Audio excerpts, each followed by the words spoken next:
Thyroid की बात करेंगे, इसमें हाइपर और हाइपोथायराइडिज्म।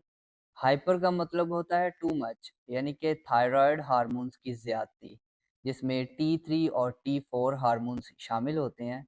और हाइपो का मतलब होता है नॉट इनफ, यानी कि थायराइड हार्मोन्स की कमी। हार्मोन्स को पहले समझ लेते हैं। ये ऐसे केमिकल्स होते हैं जो ब्लड के जरिए पूरी बॉडी में जाते हैं और बॉडी के फंक्शंस और ग्रोथ को कंट्रोल करते हैं। T4 और T3 हार्मोन्स बॉडी की growth, body temperature, heart rate, blood pressure और मेटाबॉलिज्म को रेगुलेट करते हैं।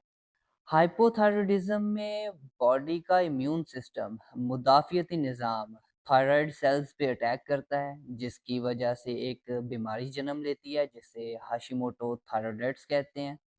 इसमें क्या होता है कि इम्यून सिस्टम थायराइड सेल्स में मौजूद प्रोटीन को गलती से फॉरेन बॉडी या बैक्टीरिया या वायरस समझ के इस पे अटैक करता है, जिसकी वजह से सेल्स रप्चर हो जाते हैं, फट जाते हैं और इनका फंक्शन रुक जाता है।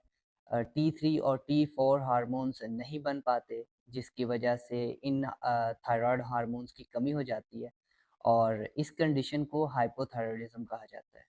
अब दूसरी तरफ है हाइपरथायराइडिज्म या ग्रेव्स डिजीज। ये बिल्कुल उलट होता है। इसमें क्या होता है कि इम्यून सिस्टम ऐसी एंटीबॉडीज बनाता है जो थायराइड सेल्स के फंक्शंस को तेज कर देती है। थायराइड सेल्स की रिसेप्टर साइड पे जहाँ TSH हार्मोन्स ने जाके अटैच होना था, वहाँ एंटीबॉडीज अटैच होने लगती हैं और T4 और T3 ज़्यादा बनने लगता है। T4 और T3 बॉडी के मेटाबॉलिज्म को कंट्रोल करते हैं। अब यहाँ पे मेटाबॉलिज्म को समझ लेते हैं। बॉडी खाए जाने वाली खुराक में से विटामिन्स, मिनरल्स, फैट और प्रोटीन्स को ऑक्सीजन से मिला के एनर्जी बनाती है, जिसकी वजह से बॉडी नॉर्मल फंक्शंस कर पाती है।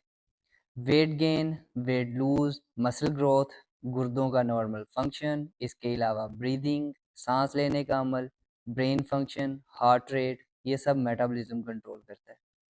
अब हाइपोथायराइडिज्म में T3 और T4 हार्मोन्स की कमी की वजह से मेटाबॉलिज्म स्लो हो जाता है, जिसकी वजह से वजन बढ़ने लगता है।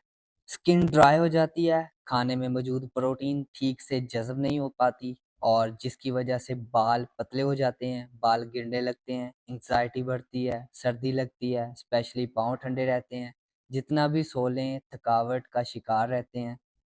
T3 और T4 के साथ जुड़ा ये नंबर आयोडीन के मॉलिक्यूल्स की तादाद को जाहिर करता है। जैसे T4 में 4 आयोडीन मॉलिक्यूल्स होंगे और T3 में 3 आयोडीन मॉलिक्यूल्स होंगे।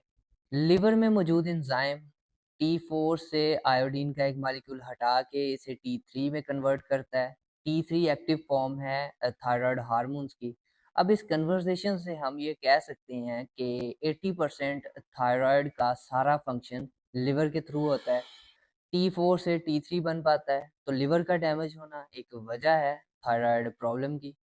ये कॉन्स्टिपेशन से हो सकता है, बॉडी में inflammation, high blood glucose, insulin resistance, high cholesterol, इस सब में लिवर बैकअप करता है, फैट जमा होने लगती है, इसलिए लोग डायबिटीज और फैटी लिवर का शिकार होते हैं। अब आ जाती है बॉडी में आयोडीन की कमी।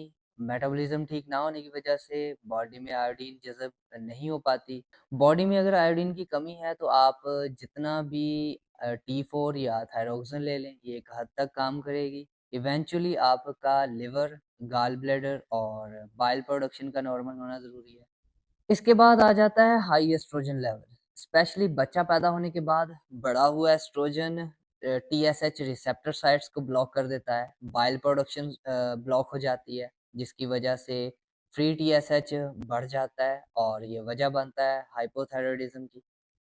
तो कोई प्राइमरी वजह नहीं है, बहुत सी सेकेंडरी वजह भी होती हैं। इस पे आने वाली वीडियो में मजीद बात करेंगे कि इसका ट्रीटमेंट और कुछ होम रेमेडीज।